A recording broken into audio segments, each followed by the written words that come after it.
In the case of cutting, just before we get into the cutting, there are different receptors. We call these things receptors. So receptors is if you touch a skin, something is that's gonna generate an impulse, and something that receives, there's a receptor, something that's gonna accept that and actually transmit it. And of course, these things get transmitted to the brain via the spinal cord, because the spinal cord is part of the brain. So via the spinal cord, they get transmitted to the brain. That's why if you are in a situation that has a certain frequency, I'm talking here about any frequency that is, let's say, 200 hertz. You can feel something. You can feel like your hair is rising, but you don't see anything.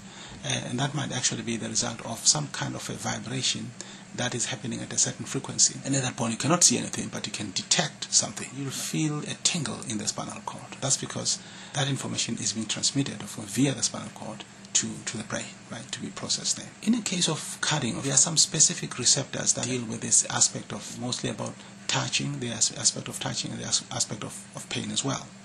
Now, the nerve endings, these nerve endings also vary from one to another. So some nerve endings are coated with something called myelin. So myelin is some kind of a fatty substance that actually coats the fiber portion of the nerve endings, or the fiber portion of a neuron, for example. And there are other nerve endings that are not coated. And the difference between the two is that if it is coded, that means that the signal or the information will travel very fast. Okay, if it is coded. But if it's not coded, the information will travel slowly.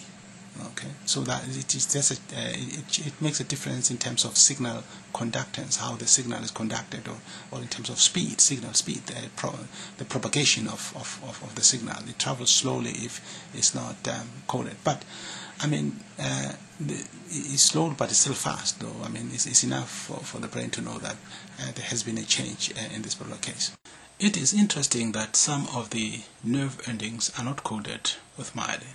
That means that actually some pain travels slower than other stimuli, for example, right? So that's one point. When a pain is inflicted on the skin, then what happens is that as I said, there is a special receptor, nerve endings, that are sensitive to pain, so that they will collect that information and they'll propagate it to the brain.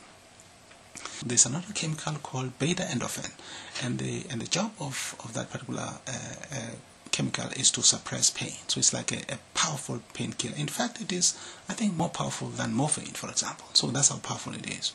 If there is high amounts or levels of beta endorphin, then it would raise the pain threshold. Some researchers have found that people that do the cutting have high plasma levels of beta endorphin. So that means that because they have these high levels of beta endorphin, then they have a very high pain threshold. So they don't feel the pain quickly, or it takes longer for them to feel the pain. So they can do the damage without actually being subjected to the same painful experience that let's say you and me would be subjected to, right? So this is one thing that has been found.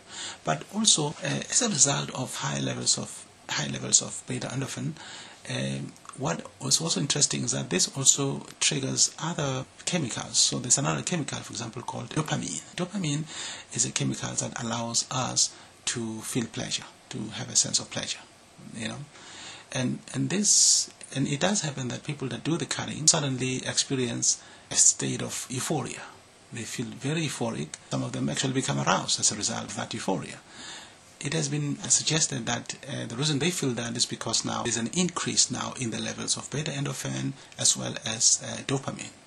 So as a result of these chemicals being elevated, then, and of course we do know that dopamine is actually a reward system, is connected with a reward system. So if, for example, if you eat food, you're going to feel a sense of pleasure, and that's coming as a result of dopamine, because dopamine is what helps give us the ability to experience pleasure. If you look at Star Trek, for example, Commander Data, or Mr. Spock for that matter, is not capable of experiencing pleasure. They don't have a dopamine system, right, which we human beings have. So So that kind of explains. Now this is kind of a scientific view with respect to why do people cut. On the psychological, sociological level, basically they have found that children that are subjected to a traumatic experience at a very young age develop the behavior of injuring themselves, of self-injury. And basically they start off as a way of getting attention, right? Because because if you were to bang your head against the wall, for example, or if you were to just drop yourself on the floor, or if you were to harm yourself in one way, then what would happen is that you would definitely attract the attention of those around you. Right? Is a very powerful way of attracting attention. Now, some of these kids do this because they are not able to communicate. It usually happens with kids who are not able to communicate what they want. So the best way to do this would be to kind of injure themselves by either falling on the ground or banging against the wall, that sort of stuff, and that will kind of get attention. And some of the cutting behaviors start off like that as a way of getting attention, but then it becomes addictive. So, like I mentioned, those chemicals, so people become addicted to those chemicals. So there's a chemical dependence on the behavior of self-injury. So that would kind of explain. So that would explain why that behavior persists, because there is that reward system coming out of it. Some children who are developmentally delayed, either in a way of speech. Maybe they are not able, it took them a long time to learn to walk or something like that. But any type of developmental stage delay also has been associated with the cutting behavior among some people. So there's kind of different reasons why people would do this sort of thing. Sometimes there's a need for stimulation, right? Maybe the environment in which the person lives doesn't provide enough sensory stimulation because maybe the environment is not interesting enough. So there's another theory that talks about the emotional deficit, the sensory deficit. So there's not enough sensory stimulation, and maybe the environment doesn't provide enough neurological stimulation, for example. So there's another theory also that kind of looks at the emotional overload, meaning that there might be too many demands that the situation is imposing upon the person. So usually the way the brain works is that if the brain becomes overburdened or become inundated with extreme demands, then the brain will try to disengage, to retreat from that, right?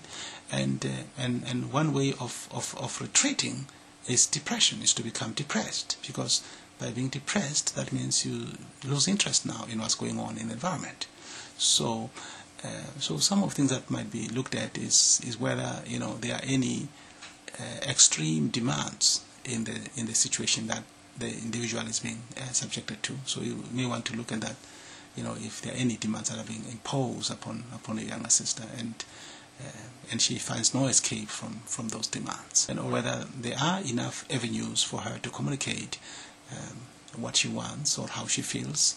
Do the people take the time to listen to what she wants, what she says, even if they don't agree with it or it doesn't make sense to them, but it makes sense to her. So it's important to look at it from her point of view, right?